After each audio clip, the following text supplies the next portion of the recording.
বিবাহ করার সময় ছেলে যে মেয়েকে পছন্দ করেছে বা যেই মেয়ের সাথে ছেলের বিবাহ ঠিক হয়েছে, যদি মেয়ের বাবা বা মেয়ের পরিবারের লোক ওই মেয়েকে না দিয়ে অন্য কোনো মেয়েকে তার সাথে বিবাহ দেয়, তাহলে কি এই বিবাহ জায়েজ হবে? দেখুন, আমাদের দেশে বিয়ের আগে একটা জিনিস হয়, এটার নাম এঙ্গেজমেন্ট। না, এই এঙ্গেজমেন্টে দুই পক্ষের লোকজন যায়া পছন্দ করে সব কথা পাকাপাকি হলে একটা আংটি পরায় দিয়ে চলে আসে। তার মানে আমরা ছোটবেলায় দেখতাম যে কেউ কিছু ধরলে অনেক খেলাধুলাতে এরকম, যেটা ছুঁয়ে ফেললে এটা তার হয়ে যেত, আংটি পরায় দিল মানে এটা তার হয়ে গেল। এটা আমাদের সামাজিক একটা রীতি। ইসলাম বিয়ের আগে এরকম কোনো এঙ্গেজমেন্ট বা এ জাতীয় কোনো কিছুর কথা বলে নাই। ইসলাম বলে উভয় পক্ষ যদি সম্মত হয় এবং ব্যাটে বলে হয়ে যায় পছন্দ উভয় পক্ষের, তাহলে আর দেরি কেন? সাথে সাথে আগদ পড়ায়া দুজন সাক্ষীর সামনে প্রস্তাব এবং কবুল করবে, বা শেষ। উঠায় নেওয়া নেই আনুষ্ঠানিকতা, সেটা হোক 6 মাস পর, হোক 3 মাস পর, সমস্যা নেই, কিন্তু বিয়ের সাথে সাথে হয়ে যেতে হবে। এই এঙ্গেজমেন্টের নামে আংটি পরায়া ঝুলায় রাখা, এবং ঝুলায় রাখাতে তো মনে অসুবিধা নাই, অসুবিধা হলো যে ঝুলায় রাখার কারণে অনেক মানুষ মনে করে এটা বোধহয় স্বামী স্ত্রীর মতো বিয়ে শাদী হয়ে যাওয়ার মতো, এঙ্গেজমেন্ট হয়ে গেছে, এখন তারা স্বামী স্ত্রীর মতো ইটিস পিটিস আলাপ করে। এই ইটিস পিটিস আলাপ করা কি হবে না? জায়েজ। কারণ এখনো কি হয় নাই? বিয়ে হয় নাই। এই জন্য এঙ্গেজমেন্টের নামে 1 বছর ঝুলায় রাখে। আজকাল আবার আরেকটা ট্রেন্ড চালু হয়েছে, বলে কি অচেনা মানুষের সাথে ঘর করে কি শান্তি পাওয়া যায়? এই জন্য এঙ্গেজমেন্টের নামে বিয়ের আগে 1 বছর একটু একে অন্যকে জানাশোনার জন্য লিভ টুগেদার, এটা সেটা, একটু চটপটি খাওয়া, একসাথে বিভিন্ন জায়গায় যাওয়া, এসব তামাশা করে। কেন? যাতে করে বোঝাপড়াটা ভালো হয়, বিয়ের পরে সম্পর্ক ভালো হয়। ইন্টারেস্টিং বিষয় কি জানেন? এই প্রজন্ম যারা তথাকথিত লিভ টুগেদারের সাথে পরিচিত, যারা বিয়ের আগে একটু আধটু জানাশোনার নাম দিয়া এঙ্গেজমেন্ট করাইয়া বিয়াকে ঝুলায় রেখা 1 বছর ধরে ইটিস পিটিস করে, এদের মধ্যে বিবাহ বিচ্ছেদ সবচেয়ে বেশি। এই মজলিসে, এই মাহফিলে বহু মুরব্বী চাচা আছেন, আমার বাপের চাচার বয়সী, এরকম অনেকে আছেন। জিজ্ঞাসা করেন, বিয়ের আগে বউয়ের সাথে ওই বাদাম খাইতে যাওয়া, লিভ টুগেদার যাওয়ার কথা শুনলে তো মুরব্বীরা ঠ্যাং ভেঙে দিত। এরকম কথা চিন্তাও করতে পারে নাই। মুরব্বীরা ঠিকঠাক করছে, দেখছে বউটা, বিয়ে করে উঠায় নিয়ে আসছে। এখনো পর্যন্ত মুরব্বীরা জিজ্ঞাসা করেন, চাচির সাথে সম্পর্ক যত সুনিবিড়, আমি তো হলফ করে বলতে পারি আজকের যুবকরা তাদের বউদের সাথে এত ভালো সম্পর্ক নাই। আমি এই জন্য সবসময় বলি, মুরব্বীদের বিয়েটা হলো মেড ইন জাপান, আর এখনকার তরুণদের বিয়ে হলো মেড ইন চায়না। এগুলো বিয়ে হইতে দেরি, ভাঙতে। তালাকের হার কি বাড়তেছে না কমতেছে? বাড়তেছে। কি জন্য? বাড়ার তো কথা না। এত লিভ টুগেদার হচ্ছে, এত প্রেম প্রীত হচ্ছে, এত সম্পর্ক হচ্ছে, এত ইটিস পিটিস মেসেজ আদান প্রদান হচ্ছে। আগের মুরব্বীরা তো এত মেসেজ দেওয়ার সুযোগও পায় নাই, অথচ তো চাচির সাথে চাচার সম্পর্ক অনেক শক্ত ছিল। তাহলে বুঝা গেল হারাম এবং অবৈধ বিবাহ বহির্ভূত সম্পর্ক এঙ্গেজমেন্টের নামে 1 বছর ধরে ইটিস পিটিস আর বিভিন্ন জায়গায় এরকম ঘুরে বেড়ানো, লিভ টুগেদার ইত্যাদি বিভিন্ন নাম দিয়ে তথাকথিত একজন আরেকজনকে বোঝাপড়ার কথা বলে যে স্বাভাবিককরণের চেষ্টা করা হচ্ছে, এগুলো কখনো মানুষকে শান্তি দিতে পারে না। পশ্চিমা দুনিয়ার মানুষেরা, তারা তো বিয়ের ধারে ধারে না। বিয়ের আগে পুরো লাইফটাই এভাবে তারা হারাম সম্পর্ক, হারাম রিলেশন করে জড়িয়ে যায়। তাদের রিলেশনগুলা সকালে হয়, বিকালে ভাঙে। প্রতিদিন তাদের এই তথাকথিত ছেলে বন্ধু মেয়ে বন্ধু চেঞ্জ হতে থাকে। আর মুসলমান, সে যদি আল্লাহকে ভয় করে, ঈমান যদি তার মধ্যে থাকে, কোরআন হাদিসের আলোকে সঠিক পদ্ধতিতে সুন্নাহ সম্মতভাবে যদি সে বিয়ে করে, আলহামদুলিল্লাহ, দাম্পত্য জীবনে যে শান্তি দান করে, এটা কখনো আল্লাহর অবাধ্য এই তথাকথিত হারাম রিলেশনকারী লিভ টুগেদারের অনুসারীরা বা কোনো অমুসলিমেরা সেটা কল্পনাও করতে পারে না। অতএব এই সমস্ত হারাম সম্পর্ক থেকে আল্লাহ আমাদেরকে বেঁচে থাকার তৌফিক দান করুন। আপনারা অনেকে আছেন গার্মেন্টসে কাজ করেন, আপনাদেরকে আমি করজোড় করে বলতে চাই, যদি আপনারা কোনো ছেলে কোনো মেয়েকে পছন্দ করেন, তার ব্যক্তিত্ব, তার আচরণ, তার কাজকর্ম দেখে আপনার মনে হয় যে এই ছেলেটা আপনার জীবনসঙ্গী হতে পারে, এই মেয়েটা আপনার স্ত্রী হতে পারে, তাহলে আর দেরি করবেন না। যত দ্রুত সম্ভব আল্লাহর উপর তাওয়াক্কুল করে অভিভাবকদেরকে সম্মত করে বিয়ের প্রস্তাব নিয়ে কাজ করে ফেলবেন।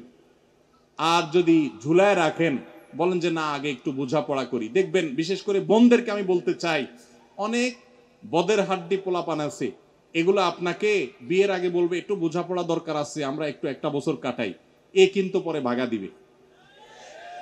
এটা কিন্তু বাটপার। এটা প্রেমের নাম দিয়ে আপনার ছলছুতরা করে আপনার সব ধ্বংস করবে। এরপর আপনি সংবাদ সম্মেলন করবেন, এরপর আপনি থানায় যাবেন, আর কাজ হবে না। অতএব ভাইরা আমার, বিবাহ বহির্ভূত সম্পর্ককে আল্লাহ তাআলা হারাম করেছেন। আমি আবার বলছি, গোটা পৃথিবীর 1 ইঞ্চি জায়গা আপনি আমাকে দেখাতে পারবেন না। আমার বহুদের দেখার সুযোগ হয়েছে আলহামদুলিল্লাহ। গোটা পৃথিবীর 1 ইঞ্চি জায়গা দেখাতে পারবেন না যেখানে শরিয়া সম্মত বিবাহকে অ্যাপ্রিসিয়েট করা হয় না। বিবাহ বহির্ভূত তথাকথিত গার্লফ্রেন্ড বয়ফ্রেন্ড কালচারকে যারা সমর্থন করে, তাদের সমাজে দাম্পত্য জীবনের সুখ কখনো মুসলমানদের ধারে কাছেও নেই। মুসলমান তো মুসলমান, এমনকি আমার হিন্দু ভাই বোনরা যারা আছেন, হিন্দু মানুষরা যারা আছেন আমাদের এই অঞ্চলে, তারাও তাদের ধর্মীয় কারণে বিবাহ বহির্ভূত সম্পর্ক সাধারণত তাদের ধর্ম তাদেরকে করতে বলে না। তাদের মধ্যে বৈবাহিক সম্পর্কের কারণে যে সম্প্রীতি আছে, এটা বিবাহ বহির্ভূত সম্পর্ককারীরা কখনো করতে পারে।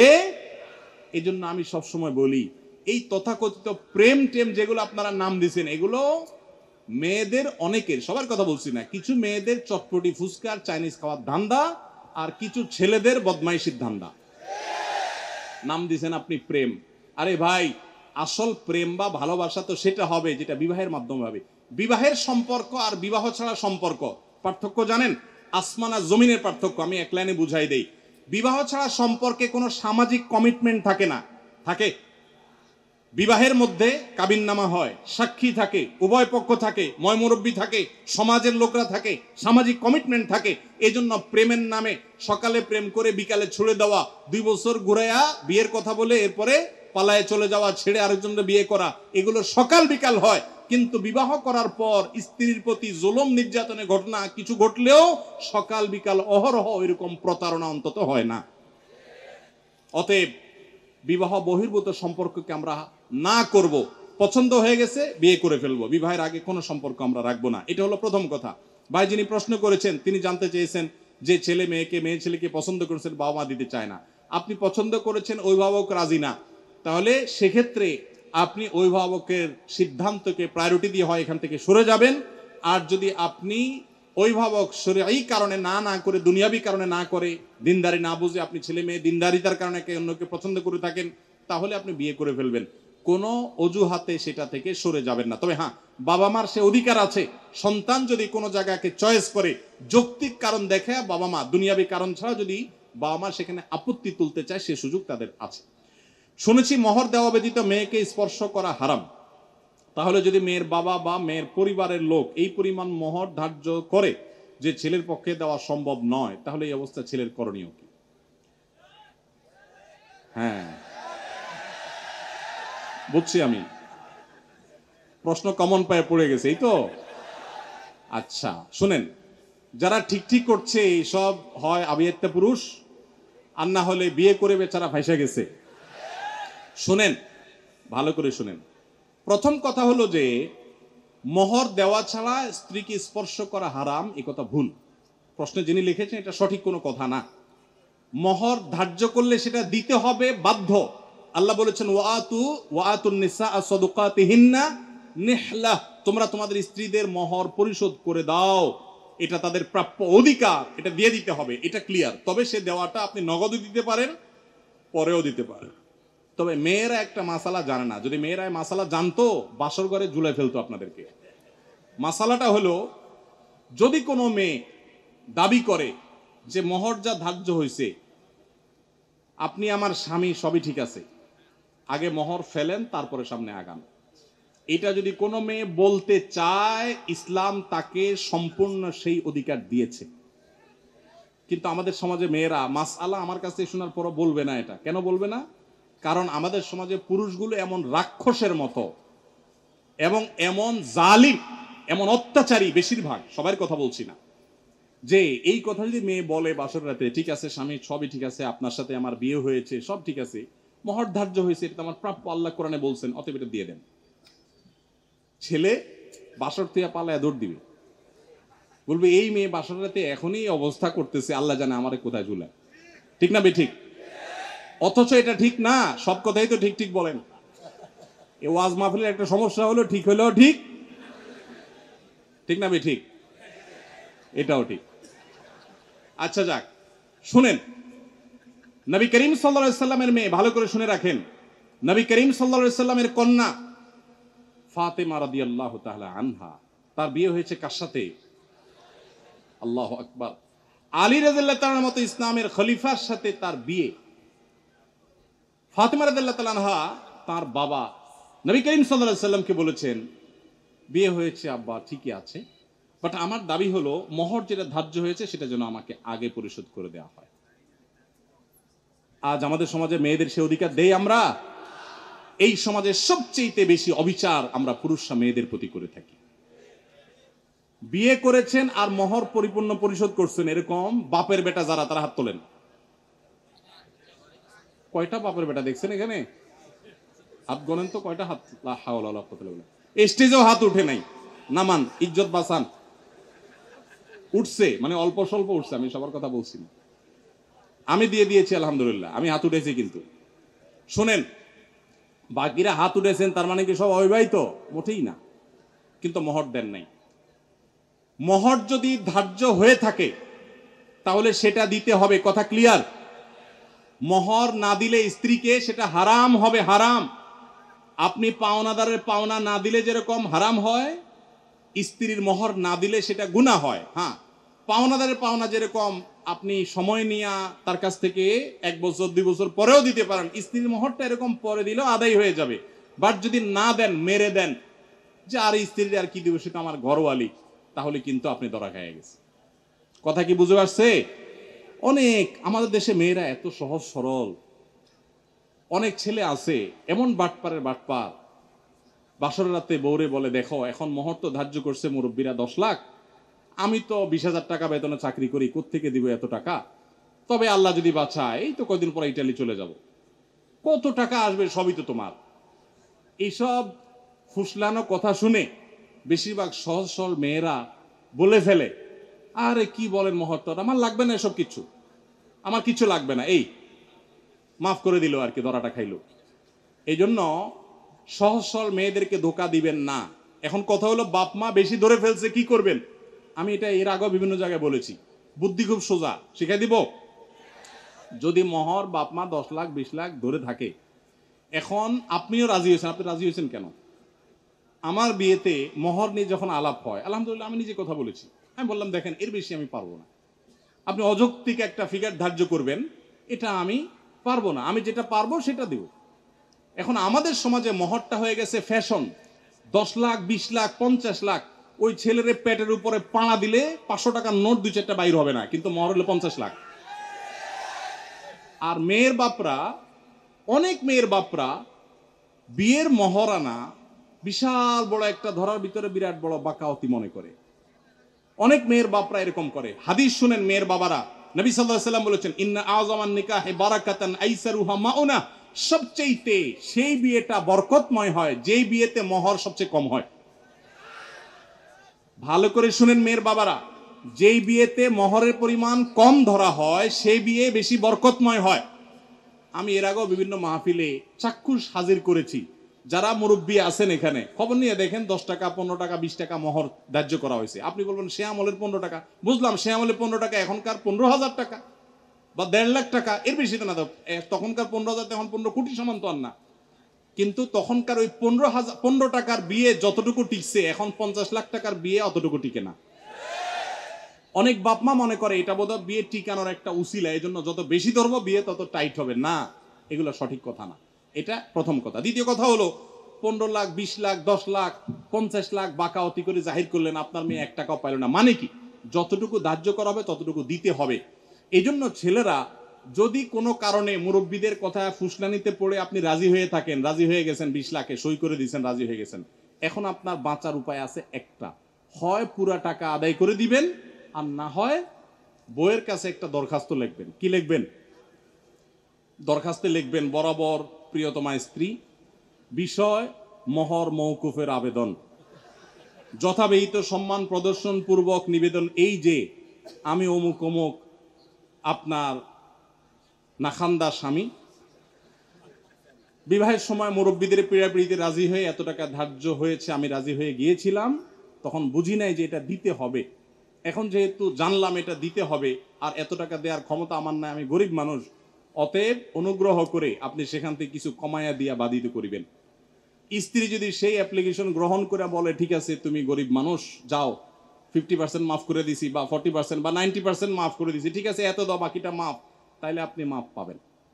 আর যদি স্ত্রী মাফ না করে তাহলে বলবেন ঠিক আছে আমি আপনার থালা বাসন কোসন ইত্যাদি ধুয়ে দিব, এটার বাবদ আপনি কিছু মাফ করে দেন। মানে খোলাসা কথা হলো যেভাবেই হোক স্ত্রীর কাছ থেকে আপনাকে মাফ আদায় করতে হবে। চেষ্টা করবো তো আমরা সবাই। মহর আদায় করা ছাড়া কোনো মানুষ যেন মারা না যায়। সবাই দিবেন তো ইনশাল্লাহ মহর? মহর আদায় করে দিবেন। বেশি হয়ে থাকলে স্ত্রীকে বুঝান। আমি যদি একটু রসিকতা করে বলেছি, আপনি বুঝান স্ত্রীকে, দেখো বেশি হয়ে গেছে, তুমি তো দেখতেছো আমার অবস্থা, এখন তুমি একটু স্যাক্রিফাইস করো, আন্ডারস্ট্যান্ডিং করেন। সে যদি কমায় দেয় তাহলে সেটা জায়েজ আছে, কোনো অসুবিধা নেই। এই জন্য কাঠি কিন্তু বইয়ের হাতে। যাদের মহর বেশি ধরা হয়ে গেছে বইয়ের সাথে বেশি তাফালিং করবেন না, নরম নরম সুরে মাফ করায় নিবেন অন্তত। আমি এবং আমার ভাই মাঝে মধ্যে শুধু ফুচকা, ছোলা বুট বা চটপটি খেয়ে থাকি। এখন এগুলো খাওয়া কি ইসলাম নিরুৎসাহিত করে? এবং এগুলো খাওয়ার আগে বিসমিল্লাহ বলে খেলে কি ইবাদত হবে? যে কোনো খাবারের শুরুতে বিসমিল্লাহ বলবেন, কিন্তু ফুচকা, চটপটি বা যেটাই খান দেখবেন এটা স্বাস্থ্যসম্মত কিনা। আপনি রুগী, আপনার সমস্যা হয় পেটে, আপনি এগুলা খান আর গ্যাস্ট্রিকের ওষুধ খান, এটা আমাদের বেশিরভাগ লোকের অভ্যাস, তাই না? একদিক দিয়ে এগুলা খাবে, চানাচুর ফুচকা খাবে, চটপটি খাবে, আবার খায় কি খাবে? গ্যাস্ট্রিকের ওষুধ খাবে। আমরা স্বাস্থ্য অসচেতন মুসলমানরা। আমার অবাক লাগে যখন জাপান, কোরিয়া এবং পৃথিবীর বিভিন্ন দেশে মানুষদেরকে দেখি, তারা স্লিম, তারা সুন্দর চিকন। আমার অবাক লাগে তাদের লাইফ স্টাইলটা সুন্নাহসম্মত। তারা এমন কোনো খাবার খায় না যেটা তাদের স্বাস্থ্যকে নষ্ট করতে পারে। আমরা মুসলমানরা উল্টা পাল্টা খাই। নবী সাল্লাল্লাহু আলাইহি সাল্লাম খাবারকে কন্ট্রোল করার শিক্ষা দিয়েছেন। আমরা লাগামহীন খাই, এই জন্য মেদভুড়ি হয়ে যায়, অল্প দিনে মোটা হয়ে যায়। অনেকে অবশ্য খাওয়ার কারণে মোটা হয় না, জিনগত বা অন্য কারণে মোটা হয়, তাদেরকে আবার দোষ দিয়েন না। কিন্তু আমাদের খাবার ক্ষেত্রে লাগামহীনতা, এটা আমাদের দোষ। এই দোষ থেকে আমাদেরকে বেরিয়ে আসতে হবে। একজন পুরুষ যদি পরকিয়া করে তার শাস্তি কি? পুরুষ যদি পরকিয়া করে কিংবা নারী পরকিয়া করে শাস্তি একই। মনে রাখবেন আল্লাহর জমিনে সবচেয়ে ভয়াবহ অপরাধ, যেই অপরাধের শাস্তি সবচেয়ে জঘন্য, সেটা হলো এই পরকিয়া। অর্থাৎ বিবাহিত পুরুষ এবং নারী যদি হারাম সম্পর্কে লিপ্ত হয় তাদের শাস্তি সবচেয়ে ভয়াবহ। কেন শাস্তি ভয়াবহ জানেন? এক সময় আমি গত কিছুদিন আগে বাংলাদেশে এক ভাইকে থাইল্যান্ডে দেখা হয়েছে, অনেক বয়স। ওনাকে জিজ্ঞেস করলাম বাচ্চা কাচ্চা কয়জন? বললো যে 2 জন। তো বললাম এত কম বাচ্চা কাচ্চা, কোনো বিধিনিষেধ আছে নাকি? বলে না ভাই, এক সময় আমাদের এই দেশে, থাইল্যান্ডের কথা আমি বলছেন, যে সন্তান বেশি নিলে সরকার পারমিট করতো না, 2টা বেশি পারমিশন দিত না। আর এখন সরকার উল্টা, বরং সন্তান বেশি নিলে আরো ভাতা দেয়। একই সমস্যা চায়নাতে। চাইনিজরা বিয়েকে মানে সন্তান গ্রহণ করার ক্ষেত্রে অনেক কড়াকড়ি করেছে। এখন বর্তমানে চাইনিজ সরকার পাগল পরা হয়ে যাচ্ছে, কারণ জেনারেশন গ্যাপ তৈরি হচ্ছে, সন্তান কেউ নিচ্ছে না। ইতালিরও একই অবস্থা। গোটা পৃথিবী আজকে সাফার করছে এগুলোর কারণে। কিগুলোর কারণে? এই বিবাহ বহির্ভূত সম্পর্ক যত বেশি কোন সমাজে চালু হবে, সেই সমাজে মানুষের জন্মের হার কমে যাবে। মানুষ বিয়ে করবে না, ওই অবৈধভাবে তার চাহিদা পূরণ করবে এবং সন্তান জন্মের হার কমে যাবে, ওই ভয়াবহতার দিকে চলে যাবে। এই জন্য এটাকে হারাম করা হয়েছে এবং মৃত্যুদণ্ড এটা শাস্তি। কোন স্বামী কোন স্ত্রী যদি পরকীয়া লিপ্ত হয়, আল্লাহর জমিনে সে সবচেয়ে বড় অপরাধী। শিরকের পর যে বড় অপরাধগুলো তার মধ্যে থেকে একটা। অতএব এখান থেকে বেরিয়ে আসতে হবে আল্লাহর ভয়ে এবং তাদেরকে নসিহা করতে হবে। নবী সাল্লাল্লাহু আলাইহি সাল্লাম পরকীয়ায় যারা আসক্ত বা অন্যের মানে একজন পুরুষ হয়ে নারীর প্রতি, নারী হয়ে অন্য পুরুষের প্রতি যারা আসক্ত, তাদেরকে বলেছেন তোমার স্বামীর কাছে, তোমার স্ত্রীর কাছে যা আছে অন্য নারী বা অন্য পুরুষের কাছে একই জিনিস আছে, ভিন্ন কিছু নয়। অতএব শয়তান তোমাকে বুঝায় না তুমি ওখানে গেলে সুখ পাবা, শান্তি পাবা। অতএব এগুলো থেকে আমাদের বেরিয়ে আসতে হবে। এরপরে প্রশ্ন হলো ফুফাতো বোন খালাতো বোনকে বিয়ে করা জায়েজ আছে কিনা? ফুফাতো বোন, খালাতো বোন, চাচাতো বোন, মামাতো বোন, এদের সবাইকে বিয়ে করা জায়েজ। আর যাদেরকে বিয়ে করা জায়েজ, এরকম বোন যারা আছে বিয়ে করা জায়েজের আওতায় পড়ে, এদের সাথে পর্দা করা ফরজ। অর্থাৎ তাদের সাথে আপনি পর্দা ছাড়া কথা বলবেন না এবং কোনো প্রয়োজন হলে কথা বলবেন পর্দার আড়াল থেকে, এবং তাদেরকে বিয়ে করা সেটা কি আছে? জায়েজ আছে। নামাজে মনোযোগ বসাতে পারছি না, এক্ষেত্রে কি করা উচিত? নামাজে মনোযোগ বসাবার জন্য অনেক করণীয় আছে। কতক্ষণ আর কথা বলবো? আমি তো বললে তো আমি 2টা পর্যন্ত বলতে পারবো, কিন্তু আসছে কিনা আসছে ছেড়ে দিব। কই ভাই কতক্ষণ বললাম? এই ভাই কথা 15 মিনিট, ঠিক আছে ওকে জি 15 মিনিট বলি আমি। 15 মিনিট পরে মেহমানকে স্টেজে আনেন, আগে আনেন না। ঠিক আছে, তো যেটা বলছিলাম যে নামাজে মনোযোগ ধরে রাখতে পারেন না, এই সমস্যা কি আপনাদেরও আছে ভাই? আছে? নামাজে মনোযোগ ধরে রাখতে পারেন না? আজকে আমি আপনাদেরকে নামাজে মনোযোগ ধরে রাখার জন্য কয়েকটা টিপস, কয়েকটা পরামর্শ দিয়ে যেতে চাই, এবং আমি নিজে এগুলোর উপরে আমল করে আলহামদুলিল্লাহ ফল পেয়েছি, পরীক্ষিত। এরকম আমলগুলোর মধ্যে 1 নম্বর হলো, ভালো করে শুনেন, 1 নম্বর হলো চোখের হেফাজত করবেন। চোখের, মোবাইলে বা বিভিন্নভাবে চোখ দিয়ে হারাম জিনিস দেখেন, মেয়েদের ছবি দেখেন, ফিল্ম দেখেন, নাটক দেখেন, বিভিন্ন হারাম জিনিস দেখেন, এটা আপনি বন্ধ করেন। পরীক্ষামূলক 1 মাসের জন্য আপনি একটু চোখের রোজা করেন, আত্মনিয়ন্ত্রণে করার চেষ্টা করেন। যেই পুরুষ নিজেকে নিয়ন্ত্রণ করতে পারে না, সে আবার কিসের পুরুষ, সে আবার কিসের যুবক? নিজেকে নিয়ন্ত্রণ করার চেষ্টা করেন, এবং চোখের হেফাজত যদি আপনি করতে পারেন, আমি আপনাকে লিখিত দিতে পারি, টানা যদি আপনি দীর্ঘদিন আপনি এই কাজটা করেন, ইনশাআল্লাহ আপনি নামাজ এবং যে কোনো ইবাদতের স্বাদ পাবেন। শুরু করবেন অন্তত। দ্বিতীয়ত, হারাম উপার্জন ছাড়তে হবে। কি ছাড়তে হবে? হারাম খাওয়া ছেড়ে দেন, হালাল খাওয়ার গ্রহণ করেন, এটাও ইবাদতে মনোযোগ সৃষ্টি করতে সহযোগিতা করে। তৃতীয়ত, নামাজের জন্য বিশেষ করে বলতে চাই, এই যে পয়েন্টটা এখন বলতেছি নামাজের মধ্যে, এইটা যদি করেন আর আপনি মনোযোগ না আসে, আপনি আমাকে ব্যক্তিগতভাবে জানায়েন যে আপনি ভুল বলে আসছেন। আমি আলহামদুলিল্লাহ এটার উপরে নিজে 100% উপকারিতা পেয়েছি, অনেককে পরামর্শ দিয়ে তাদের মধ্যে উপকারিতা পেয়েছি। সেটা হলো, নামাজের টাইমিংটা বাড়িয়ে দেন, অর্থাৎ দীর্ঘ সময় নিয়ে নামাজ পড়েন। আপনার 4 রাকাত নামাজ পড়তে 5-6 মিনিট সময় লাগে, বা 6-7 মিনিট সময় লাগে, আপনি এটাকে ডাবল করে দেন, এবং সূরা ফাতিহা পড়ে একটু অপেক্ষা করে অন্য সূরা পড়েন, একটু সময় নেন। একইভাবে রুকুতে গিয়ে একটু লম্বা সময় ধরে তাসবিহ, সাধারণত আপনি 3 বার তাসবিহ পড়েন, এবার আপনি 6 বার 7 বার পড়েন, 9 বার পড়েন, আরো বেশি করে পড়েন, একটু সময় বেশি নেন। রুকু থেকে উঠেই আবার সিজদা যান সব সময়, আজকে সেটা করেন না। রুকু থেকে উঠে একটু দাঁড়ান, একটু অপেক্ষা করেন, একটু দেরি করেন। নবী সাল্লাল্লাহু আলাইহি সাল্লাম রুকুতে যে পরিমাণ সময় থাকতেন, রুকু থেকে উঠে দাঁড়িয়ে তার কাছাকাছি, কারিবা মিনহু হাদিসের ভাষ্য, তার কাছাকাছি থাকতেন, অথচ আমরা রুকু থেকে উঠেই দৌড় দিই। তো আপনি উঠে একটু অপেক্ষা করেন, দাঁড়ান, অন্য সময়ের চাইতে ডাবল সময় দাঁড়ান। এভাবে যদি প্রত্যেকটা কাজ আপনি সময় নেন এবং ধীরে ধীরে করেন, ইনশাআল্লাহ বিইذনিল্লাহ আপনি নামাজের মধ্যে মনোযোগ দেখতে পাবেন। 3টা গেল। 4 নম্বর হলো, নামাজের মধ্যে যে সূরা কেরাতগুলো পড়েন, এই যে আজকে আমরা 3 কুল সম্পর্কে আপনাদেরকে বললাম, নামাজের দোয়াগুলো, সূরাগুলো, কেরাতগুলো, এগুলোর অর্থটা বোঝার চেষ্টা করবেন, তাহলে নামাজের ভিতরে ওই অর্থের কথা আপনার মাথায় আনতে পারবেন, আপনার মনোযোগ ধরে রাখতে পারবেন। আর আরেকটা পরামর্শ হলো, ইবাদত এবং নামাজে বিশেষ করে মনোযোগ সৃষ্টি করার জন্য আগে থেকে মনোযোগ নষ্টকারী বিষয়গুলো থেকে সরে আসেন। অনেকে আছে মোবাইল টিপতে টিপতে নামাজে দাঁড়ায়, নামাজে ঢোকার আগে, মসজিদে যাওয়ার আগেই মোবাইল সুইচ অফ করে ফেলান এবং এরোপ্লেন মোড করে ফেলান, যাতে করে মেসেজ আসলেও টের না পান। ইনশাআল্লাহ দেখবেন মনোযোগ আসবে। সেই সাথে আল্লাহর কাছে দোয়া করবেন। একটা দোয়া শিক্ষা দেই, প্রত্যেক নামাজের পর, 5 ওয়াক্ত নামাজের পর আমার নবী সাল্লাল্লাহু আলাইহি ওয়াসাল্লাম এই দোয়াটা নিয়মিত পড়তেন, আমরাও পড়ার চেষ্টা করব। আল্লাহুম্মা আইন্নি আলা যিকরিকা ওয়া শুকরিকা ওয়া হুসনি ইবাদাতিক, হে আল্লাহ আমাকে আপনি সাহায্য করুন, আপনার জিকির যেন করতে পারি, আপনার শুকরিয়া যেন আদায় করতে পারি, এবং আপনার ইবাদতটা যেন সুন্দর মতো আদায় করতে পারি। এই দোয়াটা 5 ওয়াক্ত নামাজের পরে অর্থ সহকারে বুঝে পড়বেন, ইনশাআল্লাহ আপনার নামাজে আপনি মনোযোগ ধরে রাখতে পারবেন। আল্লাহ আমাদের সবাইকে তৌফিক দান করুন। নামাজের মজা এমন এক জিনিস ভাইরা, আমাদের নবী সাল্লাল্লাহু আলাইহি সাল্লাম রাতে যখন নামাজে দাঁড়াতেন, পা ফুলে যেত, রুকুতে যেতেন না, এত সময় ধরে কিরাত পড়তেন, মজা পাইতেন। আর আমাদের কাছে নামাজটা এটা বোঝা, পড়ে শেষ করতে পারলে আমরা বাইরে পারলে জান বাঁচে, কারণ মজা পাই না। এই জন্য নামাজের স্বাদ আনার জন্য, মনোযোগ সৃষ্টি করবার জন্য এই আমলগুলো আমরা লক্ষ্য রাখবো। আল্লাহ তৌফিক দান করুন। কিছুদিন আগে শুনলাম এক লোক 7 জন মেয়েকে বিয়ে করেছেন, এর বিধান কি? এটা কি ইসলামে জায়েজ? 7টা বিয়ে করা যাবে কিনা? ভাইরা আমার, এই প্রশ্ন যিনি করেছেন উত্তর তিনিও জানেন। আপনারা জানেন না সবাই? 7টা বিয়ে কি ইসলামে করা যায়?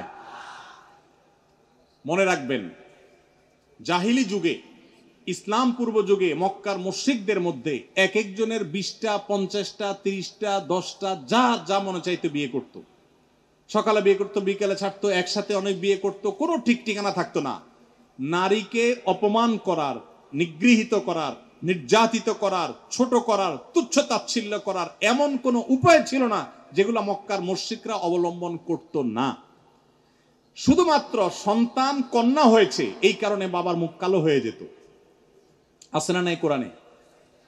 ওয়াইদা বুশরা আহাদুহুম বিল উনসা যাল্লা ওয়াজহুহু মুসওয়াদ্দান ওয়া হুয়া কাযীম, আল্লাহ বলেছেন কারোর সন্তান কন্যা হয়েছে এই সংবাদটা দিলে তার মুখটা কালো হয়ে যেত। এখনো এরকম কিছু মূর্খ, কিছু জাহেল আছে যে মেয়ে যদি একের পর এক হতে থাকে মুখটা কালো হয়ে যায়, বলে যে আমি ছেলে একটাও হয় নাই, 3টা মেয়ে ছিল, এখন আরেকটা হয়েছে হুজুর, এখন বংশে চেরাগ দিবে কে, বংশের বাতি জ্বালাবে কে? আমি বলি ভাই আপনি মরে শুটকি হবেন, জান্নাতে যাবেন না জাহান্নামে যাবেন তার ঠিক ঠিকানা নাই।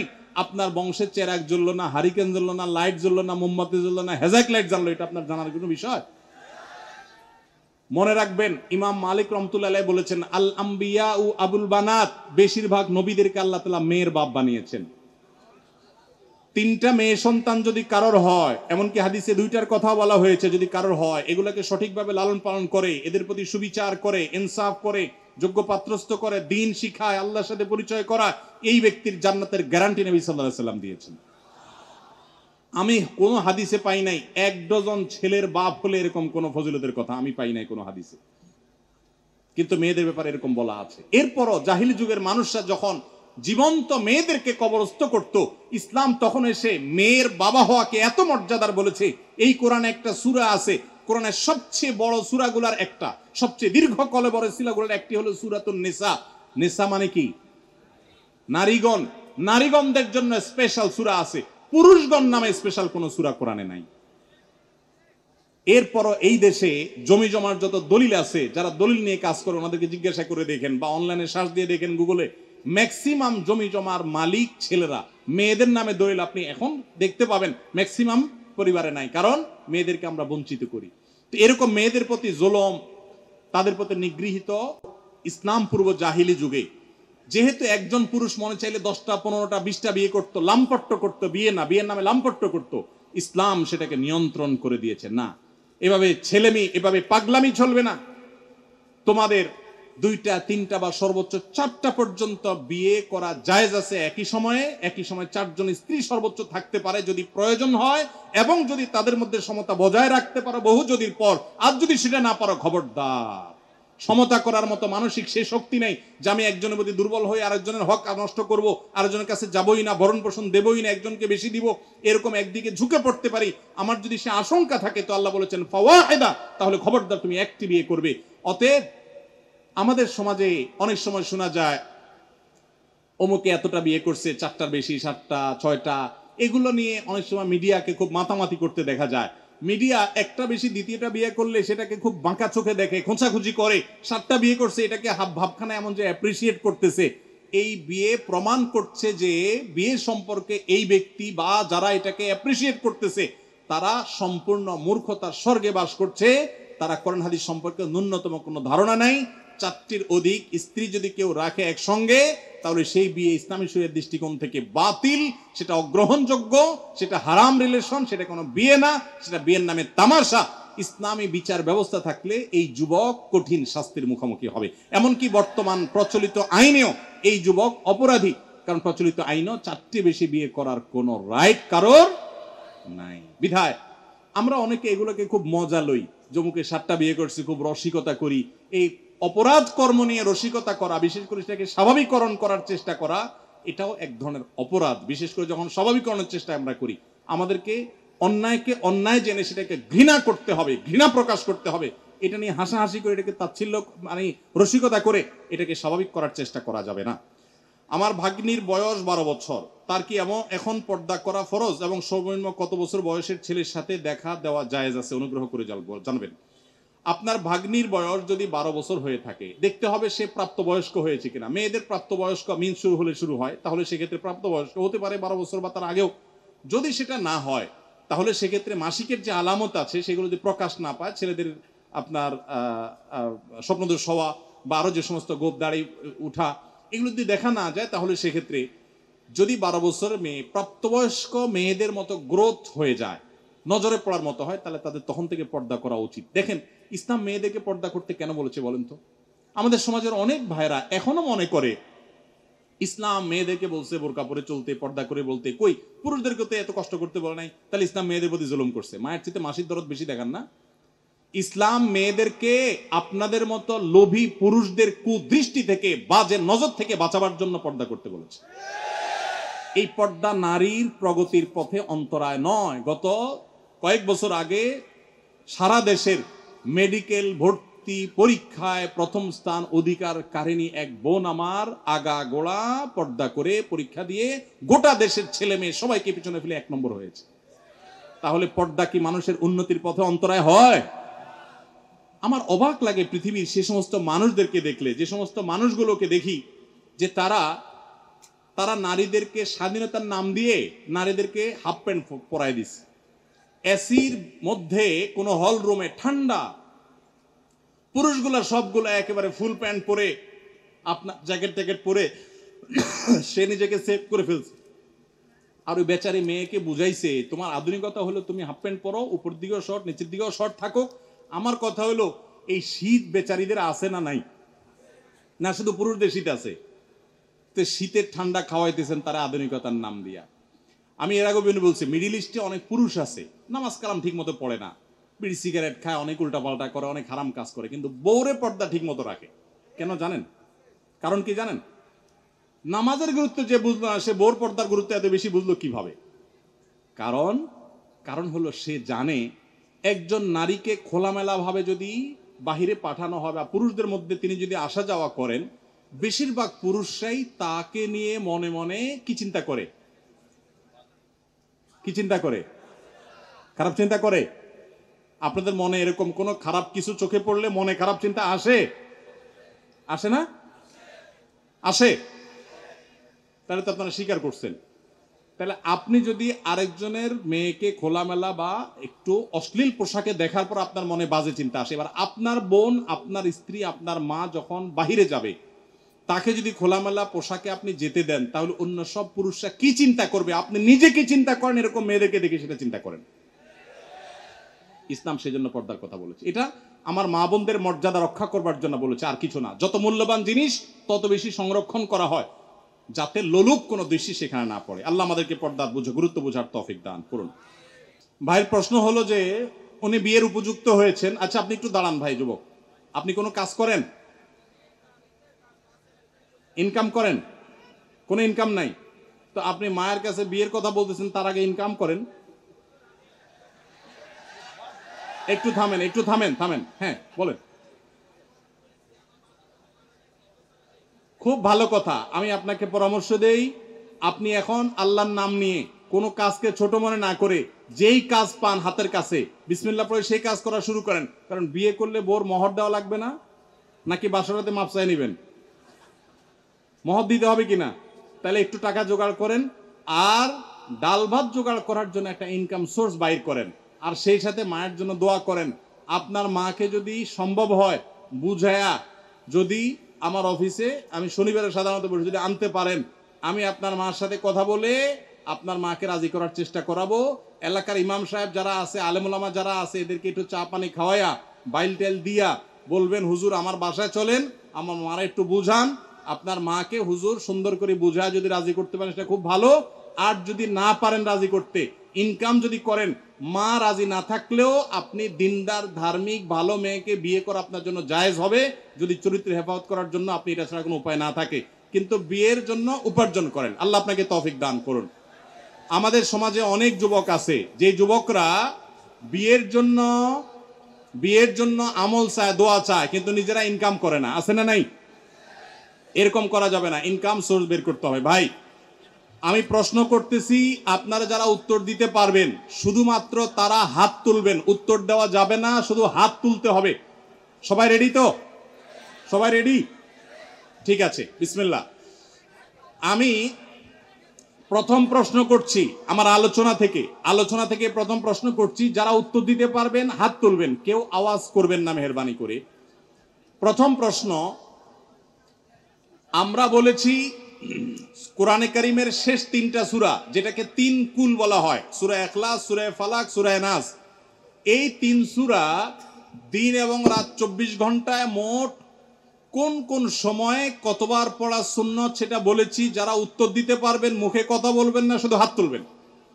ভাই মাদ্রাসার ছাত্ররা বা আলেমরা উত্তর দিলে হবে না, এটা জেনারেল শিক্ষিত ভাইদের জন্য। হ্যাঁ, ওই কালো টি শার্ট, আচ্ছা কালো টি শার্ট ভাই আপনি আগান। ভাই আরো প্রশ্ন করবো, আপনারা সবর করেন। কালো টি শার্ট ভাই, রাত্রে ঘুমানোর আগে তিন কুল তিনবার করে মোট 9 বার, কুলহুল্লাহ 3 বার, কুলাদের ফালাক 3 বার, সূরা নাস 3 বার পড়ে হাতে ফু দিয়ে পুরো শরীর মুছতেন, এবং এটা শরীরকে জিন্নাত থেকে বিভিন্ন কিছুতে রক্ষা করার জন্য, হেফাজতের জন্য যথেষ্ট।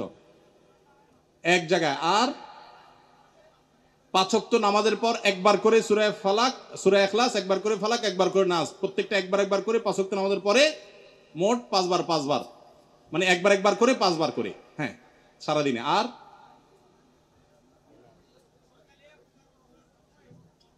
সকাল এবং সন্ধ্যায় কয়বার? 3 বার 3 বার করে পড়তে হয়। সকালের দোয়াটা ফজরের আগেও পড়া যায়, ফজরের পরেও পড়া যায়, সন্ধ্যার দোয়াটা মাগরিবের আগেও পড়া যায়, মাগরিবের পরেও পড়া যায়, 3 বার 3 বার। মোট কয়বার হলো? নকল করে বলছেন, সাইড থেকে বলে দিছি, আমি শুনছি। আচ্ছা, আপনার চাইতে ভালো স্পিডের সাথে যদি কেউ বলতে পারে আমরা তাকে দেব, না পারলে আপনি।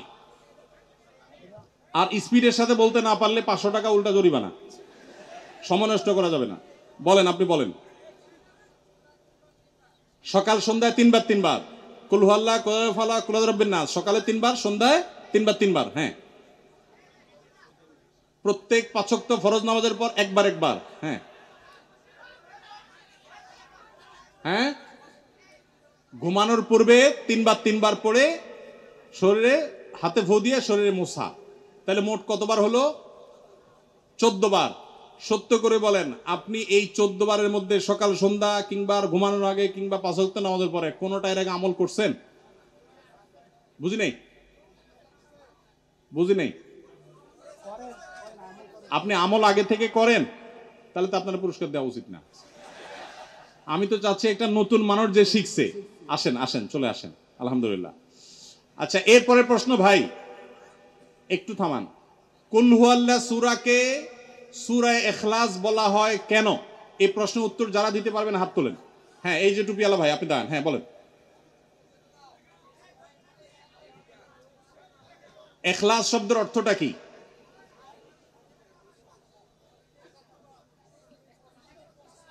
হ্যাঁ, আপনার পাশে, আপনি দাঁড়ান, হ্যাঁ বলেন, ইখলাস শব্দের অর্থ কি? আমি বলছি, এই যে টুপিওয়ালা, পারবেন? হ্যাঁ, আপনি মাদ্রাসা পড়েন? মাদ্রাসা পড়েন না? বসেন। মাদ্রাসা পড়েও ভাইদের জন্য না, জেনারেল শিক্ষিত ভাইরা বলবে। হ্যাঁ বলেন।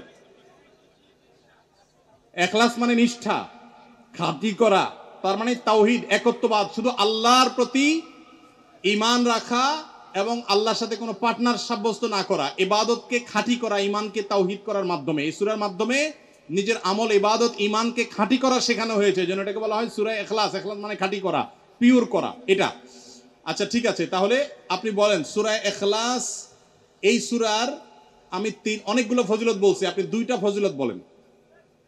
না, এটা তো করণীয়, কখন পড়বেন? সূরা ইখলাসের কি মর্যাদা আছে, লাভ কি এটা পড়লে? সূরা ইখলাস কোরআনে কারীমের 3 ভাগের 1 ভাগ। অনেক উলামাগণ এর মাধ্যমে বলেছেন তার মানে 3 বার পড়লে 1 খতমে সওয়াব পাওয়া যাবে। একটা হলো ফজিলত, আরেকটা বলেন। আর যে কোনো একটা বললে আপনি পাস। 10 বার পড়লে আল্লাহ রাব্বুল আলামিন কিয়ামতের দিন তাহলে জান্নাতে একটা প্রাসাদ নির্মাণ করে দিবেন, আলহামদুলিল্লাহ। চলে আসেন সবাই, বলি নারায়ে তাকবীর, মাশাআল্লাহ।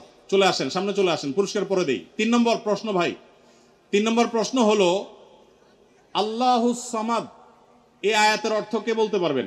হাত তুলবেন শুধু। ও যে দাঁড়িয়ে মুরব্বী, হ্যাঁ বলেন, আপনি বলেন। আল্লাহ অমুখাপেক্ষী, আর সবাই আল্লাহর প্রতি মুখাপেক্ষী। আগে আপনি কি মাদ্রাসা পড়ুয়া, আলেম মানুষ, আগে জানতেন না? তাইলে তো আপনারা দিতে চাচ্ছি না ভাই। এই মজলিসে শিখছেন এমন কেউ আছেন? এদিক থেকে এই মজলিসে শিখছেন? হ্যাঁ বলেন, ওই যে সবুজ গ্রিন কালার সবুজ হাতাওয়ালা, হ্যাঁ বলেন। আপনি কোন মাদ্রাসা পড়েন, সত্য করে বলেন। হ্যাঁ, জেনারেল। আগে জানতেন, আজকে এসে শিখছেন? চলে আসেন, আপনি, তোমাকেই ঘুরছে বাংলাদেশ। আচ্ছা, এরপরে প্রশ্ন ভাই, সময় কম। সূরা ফালাক, সূরা নাস, এই 2টা সূরাকে কি বলা হয়? আমি বলেছি বারবার, যারা উত্তর দিতে পারবেন এবং এখানে এসে শিখছেন, আগে থেকে জানেন এরকম না, তারা হাত তোলেন। এই ভাই দাঁড়ান, এই যে, হ্যাঁ বলেন, সূরা ফালাক সূরা নাসরে কি বলে? হ্যাঁ, লা হাওলা ওয়ালা কুওয়াতা ইল্লা বিল্লাহ, এটা বলে 3 কুল বলে। সূরা 2টা 3 কুল কেমনে হলো? বসেন, আপনি পারবেন? দাঁড়ান, ওই যে চশমালা ভাই, হ্যাঁ। মুআওয়াযাতাইন মানে কি? আশ্রয় চাওয়ার সূরা, যেই সূরা দিয়ে আল্লাহর কাছে কি চায়? আপনার কোনো সমস্যা হলে আপনি এই দুইটা সূরা পড়ে আল্লাহর কাছে আশ্রয় চাইবেন, বিশেষ করে জিন্নাত থেকে, ব্ল্যাক ম্যাজিক থেকে আশ্রয় চাইবেন, নিজে নিজের আমল করতে শিখবেন। মাশাআল্লাহ, চলে আসেন, উত্তর সঠিক। আচ্ছা, কয়টা হলো? 4টা। আমার পুরস্কার তো বেশি নাই, 4টাই আছে, না 5টা আছে। আরেকটা প্রশ্ন ভাই, পুরস্কার আরো ছোট আছে, এগুলো দেওয়ার সময় নেই। আরেকটা প্রশ্ন দিয়ে শেষ করতেছি, সেটা হলো সূরা ইখলাস নাজিল হয়েছে যেই ঘটনার প্রেক্ষিতে আগে থেকে জানতেন না, এখানে এসে শিখছেন, এরকম মানুষ কে আছেন? আচ্ছা, এই কোটালা ভাই বারবার দাঁড়াইছে, বলেন। একটু থামেন। মাশাআল্লাহ, উত্তর সঠিক। নবী সাল্লাল্লাহু আলাইহি সাল্লামকে মক্কার মুশরিকরা জিজ্ঞাসা করছে আল্লাহর বংশ পরিচয় কি, তখন আল্লাহ এই সূরা নাজিল করে বলেছেন যে আল্লাহ, আরে বেকুবের দল, আল্লাহ কাউকে জন্ম দেন না, আল্লাহকে কেউ জন্ম দেন না। তার যদি আবার স্রষ্টা খুঁজো তোমরা বা জন্মদাতা খুঁজো তোমরা, তাহলে তিনি স্রষ্টা হলেন কিভাবে? স্রষ্টা তো তিনি, যার কোনো সৃষ্টিকর্তা নাই, তিনি সবার সৃষ্টিকর্তা, তিনি তো মহান সৃষ্টিকর্তা। এই জন্য এই সূরা নাজিল হয়ে তাদের জবাব দেওয়া হয়েছে। অন্য আরেক বর্ণনায় আসছে, ইহুদিরা বলছে সবাইকে আল্লাহ সৃষ্টি করছে, তাহলে আল্লাহকে সৃষ্টি করছে কে? তাদের সে মূর্খতা সুলভ প্রশ্নের জবাবে এই সূরা নাজিল করা হয়েছে। এই জন্য এই সূরাকে যে মহব্বত করে, আল্লাহ তাকে মহব্বত করে। এই সূরার মহব্বতের কারণে জান্নাতে চলে যায় মানুষ। ভাইয়ের উত্তর সঠিক, চলে আসেন। এবার আমার একটা সম্পূরক প্রশ্ন, আজকের এই মাহফিল থেকে কোনো ভালো কাজ করার নিয়ত করেছেন? আমি এখন বলার আগে, প্রশ্ন করার আগে আগে মজলিসের মধ্যে থাকতে নিয়ত করেছেন এমন কেউ থাকলে, বা কোনো খারাপ কাজ ছাড়ার নিয়ত করছেন এরকম কেউ থাকলে হাত তুলবেন, শুধু হাত তুলবেন, শুধু হাত তুলবেন। ওই দিকের মানুষগুলা দেখতেও পারে নাই, বেচারারা সারাক্ষণ আন্দোলন করছে। হ্যাঁ, ওই যে এই বাম হাতে গড়িয়ালা ভাই, হ্যাঁ আসেন, এদিকে আসেন, বলেন আপনি কি নিয়ত করছেন? আমি বলার পরে না ভাই, আমরা আল্লাহকে ভয় করে সত্য কথা বলবো। মজলিস থেকে 2 ঘন্টার ওয়াজ থেকে কি শিখলেন, কি নিয়ে যাচ্ছেন বলেন? আপনি কি নিয়ত করছেন? আর আশা লাগবে না, বলেন। হ্যাঁ, আপনি ওনাকে জিজ্ঞেস করছেন, হ্যাঁ বলেন। আপনি বুঝেনই নাই আমার কথা, খুদাই হাত তুলছেন। 2 ঘন্টা ওয়াজ শুনে আপনি কোন জিনিসটা আজকের ওয়াজ থেকে শিখা যাচ্ছেন, এখন থেকে করবেন নিয়ত করছেন, অথবা কোন খারাপ কাজটা ছাড়বেন নিয়ত করছেন, বলেন? জানেন না? ওকে, ধন্যবাদ। আর ওই যে শাহটালা যুবক, এই যে শাহটালা, হ্যাঁ আসো, এদিকে আসো ভাই, একটু সবর, আসতেছি আসতেছি আসতেছি। হ্যাঁ, ঝটপট বলো ছোট ভাই, কি কি নিয়ত করছো? হ্যাঁ, বুঝি নেই, আমার একটু শোনান, কেউ কি বলে? সে খারাপ ভিডিও দেখা বর্জন করবা। মাশাআল্লাহ, আল্লাহ তাআলা আমার এই ভাইকে কবুল করুক। মোবাইলে হারাম জিনিস দেখা সবাই বন্ধ করবো তো ইনশাআল্লাহ। এই মোবাইল আমাদের অনেকের জাহান্নামে যাওয়ার কারণ হতে পারে। দুনিয়াতে এটা বহন করা অনেক সহজ হলেও আখিরাতের দায়ভার অনেক কঠিন হতে পারে। আসো, চলে আসো। শেষ, এদিক থেকে একজন, হ্যাঁ এদিক থেকে একজন বলেন। হ্যাঁ বলেন, টুপিওয়ালা ভাই আপনি বলেন, 1 মিনিট। হ্যাঁ, মাশাআল্লাহ, বিয়ে করেন না আপনি? বয়স কত? ডায়েটের দেখে তো 32 বছর মনে হচ্ছে। মাশাআল্লাহ, যাক মাশাআল্লাহ, বয়স কম। এই বক্তব্য শুনে, আমাদের বক্তব্য শুনে দায়ী রাখছেন, আর আজকের বক্তব্য থেকে নিয়ত করছেন যৌতুক নিবেন না। এখন মুশকিল হলো মা চাচিরাতে খোঁচাবে, তখন কি করবেন? এই যুবক ভাইরা যারা বিয়ে করেন নাই, কারা কারা যৌতুক নিবেন হাত তোলেন। আল্লাহ আমাদের ভাইদের হেদায়েত দান করুন। এখন আপনারা দাঁড়াইছেন কেন? বসেন, বসেন ভাই, বসেন না, বসেন বসেন। যারা পুরস্কার উত্তর সঠিক পাইছেন উপরে চলে আসেন, তাড়াতাড়ি তাড়াতাড়ি, বা সামনে চলে আসেন। ভাই আপনারা বসেন, সবাই বসেন, বসেন ভাই। মাহফিলে তো এখনো আসল আলোচনা রয়েছে, তো বসেন বসেন। মাশাআল্লাহ, ভাইরা আমার, ভাইরা আমার, এটা আমার এবছরের প্রথম মাহফিল এবং এটা এবছরের শেষ মাহফিল। দোয়া করবেন আল্লাহ যেন যারা মাহফিলে কাজ করেন সবল আমাদের আল্লাহ তাআলা হেফাজত করেন, ইমানি এবং শারীরিক সব ধরনের শক্তি আল্লাহ তাআলা দান করেন, বলেন আমিন। চলে আসেন, চলে আসেন। কি নাম আপনার? কি করেন আপনি? গার্মেন্টসে? কোন গার্মেন্টসে? বেলমন্টে। আচ্ছা, আপনাকে আমি পুরস্কার দিচ্ছি হলো, চিকন মানুষ এই বই দেওয়া যাবে না, নেন। এটা একটা আপনার জন্য, আর বিয়ে করলে একটা বউরে দিবেন, আর না হলে আপনার মারা দিবেন পুরস্কার। আমার লেখা দোয়ার বই, ওইদিকে ওইদিকে দেন। হ্যাঁ জি, যান, চলে আসেন। এরপর ভাই চলে আসেন। আপনি কি কি করেন? উনি আগে থেকে আমাদের আলোচনা আসার আগে পুরস্কার নেওয়ার নিয়ত করে আসছে, আল্লাহ তাআলা নিয়ত কবুল করছে। আপনাকে একটা বই দিলাম, ডক্টর আব্দুল্লাহ জাহাঙ্গীর রহমাতুল্লাহর ইসলামী আকীদা। এই বইটা সুন্দর করে পড়বেন পুরোটা, ঠিক আছে? ফি আমানিল্লাহ, জাযাকাল্লাহ খাইর। চলে আসেন ভাই, তাড়াতাড়ি তাড়াতাড়ি। কি নাম আপনার? কি করেন? ক্যাব ফ্যাক্টরিতে চাকরি করেন, ঠিক আছে, প্রতিষ্ঠানের নাম দরকার নাই। আপনি এই বইটা ইসলাম বিরোধীদের অনেক বিভ্রান্তিমূলক প্রশ্ন আছে, এগুলোর জবাবে একটা বই আছে, নামই হলো জবাব। এই বইটা আপনার জন্য পড়বেন, অন্যদেরকেও দিবেন পড়ার জন্য। জি, চলে আসেন, এরপরে চলে আসেন। কি নাম ভাই আপনার? ইমরান হোসেন। কি নাম আপনার? বয়স কত?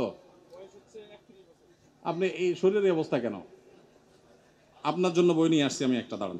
পরিমিত খাবার গ্রহণ, পরিমিত খাবার গ্রহণ সুন্নাহ। এই সুন্নাহ মুসলমানরা ভুলে গেছে, এখন পেট ভরে খায় মুসলমানরা। আর কোরিয়ান, জাপানিজ, চাইনিজ বিভিন্ন দেশে মানুষ দেখি আমরা স্লিম, তারা সুস্থ সবল, কারণ তারা সুন্নাহ মেনে চলে। আমরা সুন্নাহ মানি না, মুখে শুধু বলি। জি, জাযাকাল্লাহ খাইর। এরপরে আসেন ভাই, কি নাম আপনার? কাজী নাজমুল হোসেন ভাই। কি করেন আপনি? কিসে পড়েন? Mechatronics engineer. মাশাআল্লাহ। এই ভাই ইঞ্জিনিয়ারিং এ পড়ে, স্টুডেন্ট মানুষ, তাকে আমরা বই দিলাম জবাব। এই বইটা আপনার দরকার, এটা ঠিক আছে? ওকে, ওয়ালাইকুম সালাম। মাশাআল্লাহ। চেয়ার দেন, চেয়ার দেন। জি, সর্বশেষ পুরস্কার। কি নাম? কি করেন আপনি? কাশিমপুর কেন্দ্রীয় কারাগার 2 নম্বরে চাকরি করেন। আপনার জন্য এই বইটা আমরা উপহার দিলাম। ফেরা, দিনের পথে ফেরা সম্পর্কে অসাধারণ একটা বই। মাশাআল্লাহ। আপনি বাকি আছেন এখনো? এদিকে। হাই হাই, 2 জন থাকলে পুরস্কার শেষ। এই গাড়ি থেকে পুরস্কার নিয়ে আসো। কই এজাজ? এটা আপনার জন্য পুরস্কার। ভাই আপনি পান নাই? আপনি আমার গাড়িতে চলেন, গাড়িতে পুরস্কার আছে। মাশাআল্লাহ, মাশাআল্লাহ। দেখেন আল্লাহ কিভাবে নিয়ত কবুল করে। মাগরিব পরে নিয়ত করছে সে, আল্লাহ যেন তার নিয়ত কবুল করে, সেজন্য মুসাফা করতে পারে, আল্লাহ সেটা করছে। আপনি গায়ের কাছে যান, পুরস্কার নিয়ে নিয়েন। জাযাকুমুল্লাহ খাইর। ভাইরা আমার, আমি দীর্ঘ কম কথা বলেছি। যদি সঠিক কিছু বলে থাকি আল্লাহর তরফ থেকে, ভুল কিছু বলে থাকলে আমার তরফ থেকে, শয়তানের তরফ থেকে। আল্লাহ আমাদের সবাইকে ভালো মানুষ হওয়ার তৌফিক দান করুন, আমিন।